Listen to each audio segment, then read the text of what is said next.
공인중개사 여러분들 반갑습니다. 오늘은 우리 중개업에 대한 새로운 발전 방안, 어떤 부분을 우리가 좀 더 부각시켜야 되는지 그 부분에 대해서 함께 잠깐 생각하는 시간을 가져보도록 하겠습니다. 새로운 어떤 시스템이 우리가 도입되면 우리는 본능적으로 약간 밀어내는 것이 있는가 봐요. 기존 것과 새로운 것은 좀 써보면 훨씬 나은데도 불구하고 익숙한 것에 우리는 먼저 선택하는 것. 그 부분을 생각하면서 오늘 여러분하고 나하고 약간 나타나고 있는 문제점, 나아가야 할 우리 새로운 방향, 우리 업역의 확대 부분에 대해서 잠깐 생각해 보겠습니다. 먼저 부동산 거래는 일반적으로 거래할 수 있고요. 우리 공인중개사를 통한 중개 거래가 있을 수 있습니다. 사람들이 공인중개사를 통해서 거래하려는 이유가 뭐라고 생각하시는 겁니까? 계약서 작성을 위해서? 그 다음에 등기하기 위해서? 그게 아니죠. 뭐라고 생각합니까? 중개 의뢰인이 임대인 같은 경우, 소유주, 건물주 같은 경우에는 제값에 빨리 매각할 수 있는 무엇인가의 시스템이 있는지, 사실 우리는 검증된 중개 매물 시스템은 사실 없습니다. 다양한 문제가 있죠. 허위 매물이라든가 가격의 문제라든가, 그 다음에 매수인이라든가 임차인은 내가 물건을 제대로 잘 사고 있는지, 그 다음에 우리나라의 등기부 등본은 믿을 수가 없잖아요. 공신의 원칙이 없잖아요. 정말 제대로 된 물건인지, 그 다음에 내가 내 돈 주고 사야 되는지, 아니면 은행의 에쿼티, 은행의 대출을 얼마나 일으킬 수 있는지, 아니면 정부가 가지고 있는 나한테 부여하고 있는 다양한 정부의 제도가 있는지, 이러한 다양한 요구를 가지고 우리 공인중개사, 부동산 전문가인 우리 공인중개사를 찾아오는 것입니다. 그렇다면 우리의 업무가 무엇이라고 생각하십니까, 여러분들? 여기 보실까요? 일반 국민들이 우리 공인중개사에게 매매 계약서 작성하는 것, 그 다음에 실거래가 신고하는 것, 세금 납부하는 것, 등기하는 것, 이 뒷부분을 위해서 우리를 찾아올까요? 아니면 부동산이 가지고 있는 다양한 특징이 있습니다. 자연적 특징이 있고요, 인문적 특징이 있고요. 그래서 그것이 상호 결합해서 가격이 발생하고 가격이 형성이 되는데, 부동산이 가지고 있는 정보의 비대칭성, 건물의 소유자는요 국세를 냈는지 안 냈는지 모르잖아요. 임차인 같은 경우는요. 그 다음에 공인중개사 여러분들은 국세를 어떻게 아시겠어요? 정보의 비대칭성에 의해서 올바른 정보가 무엇인지, 요 앞부분입니다. 부동산 정보, 여기서 말하는 부동산 매물 서비스에 대한 분석을 부동산 전문가인 공인중개사, 이 공인중개사를 신뢰해서 찾아오는 것이 아니겠는가. 여러분들 계약서 쓰는 것은 아까 말씀드린 것처럼 당사자 간에 쓰기도 하고요, 직거래도 하고, 요즘에 대필 서비스도 있고요, 법무사, 변호사 다 할 수 있지만 앞에 부분에 있는 부동산 정보 비대칭성을 전문가의 시각으로, 또 공인중개사는 그 지역에 대부분 중요한 위치에 자리하고 그 지역의 대소사라든가 정보를 많이 알고 계시잖아요. 외지인들이 와가지고 그 지역의 부동산의 흐름을 모르잖아요. 그래서 여러분을 찾아오는 겁니다. 그래서 여러분은 이 앞부분에 대한 다양한 정보를 가공해서 중개 의뢰인에게 맞춤 서비스입니다. 1:1 서비스입니다. 눈높이 서비스를 하는 겁니다.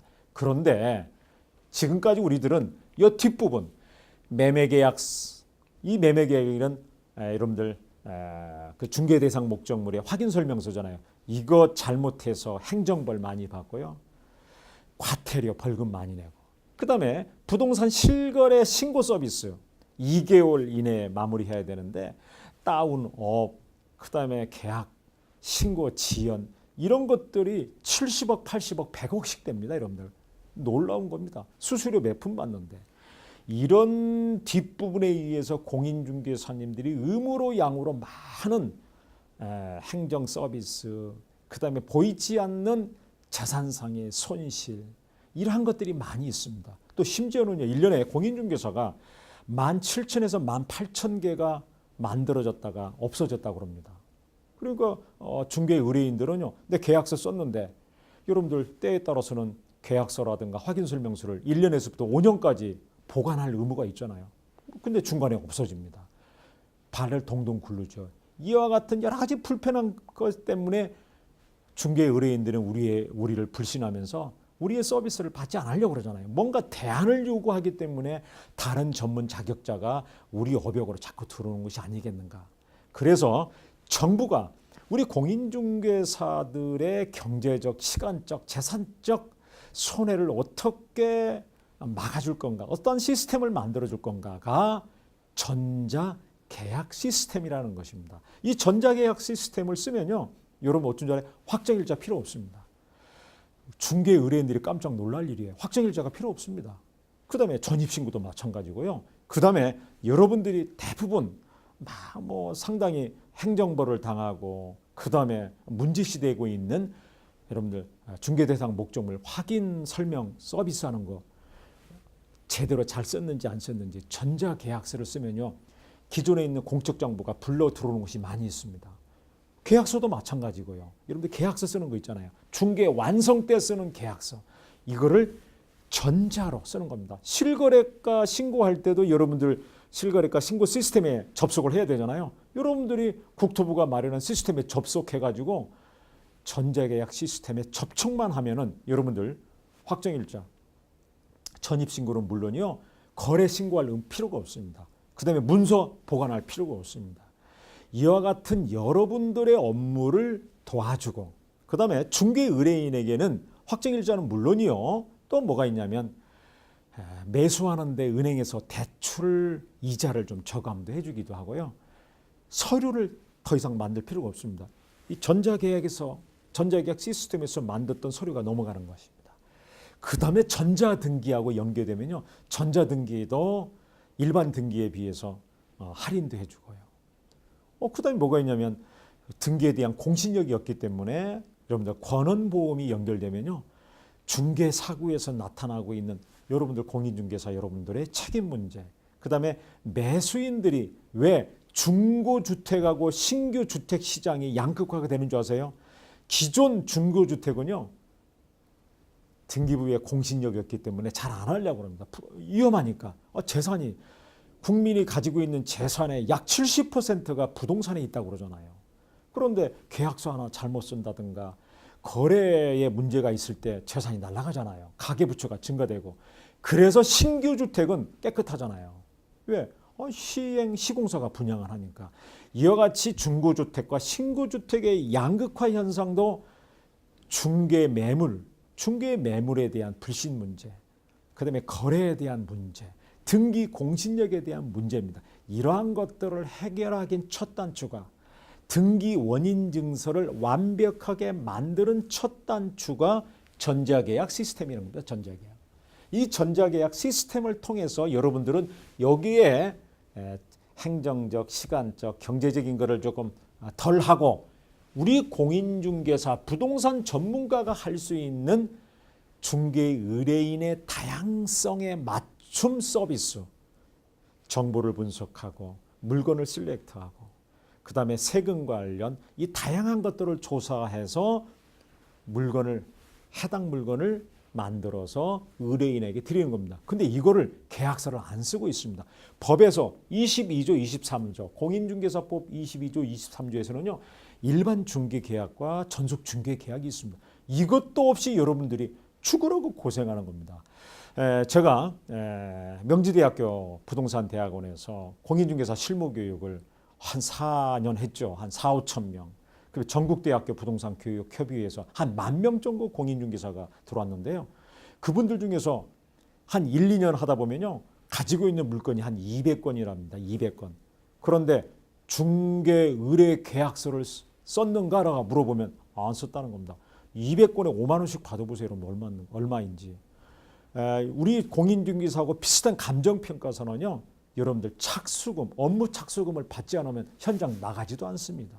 근데 여러분들은 그 착한 마음에 나한테 알선할 수 있는 중개가 알선이잖아요.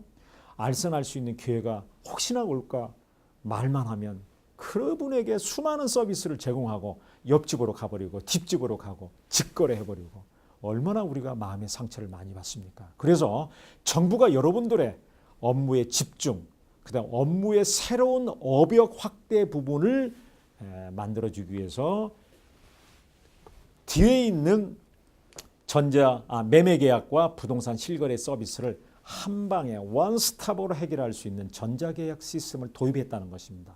그래서 우리가 앞으로 해야 될 부분은 요거는 전자계약 시스템을 여러분들이 도입하시고 이 앞부분에 대해서 허위 매물이라든가 이중 매매, 그다음에 무권 대리, 이 수많은 부동산 등기의 공신력이 없는 정보의 비대칭성을 여러분들이 파헤쳐서 분석해서 클라이언트 의뢰인에게 서비스하는 이것 중개 의뢰 계약을 상설화하고 시스템화한다면 우리 업무는 지금보다도 훨씬 많이 전문화되고 외부 전문가가 우리한테 우리 업무를 침범하지 않겠는가. 그래서 일반인들은 당사자 간에 거래할 수 있지만 중개 거래를 통해서 무엇인가 안정적 시스템을 도입하려고 그러고 보호받으려고 합니다.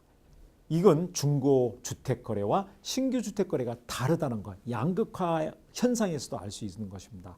그래서 지금부터 여러분들이 제 이후에 한 분의 교수님, 김정원 교수님과 현업에 계시는 공인중개사님의 전자계약 시스템을 자세히 공부하고 이거를 사용함으로써 어떠한 혜택이 있고 유익이 있었는지에 대한 설명을 함께 공부하는 시간을 갖도록 하겠습니다. 여러분들, 우리는 부동산 전문가입니다.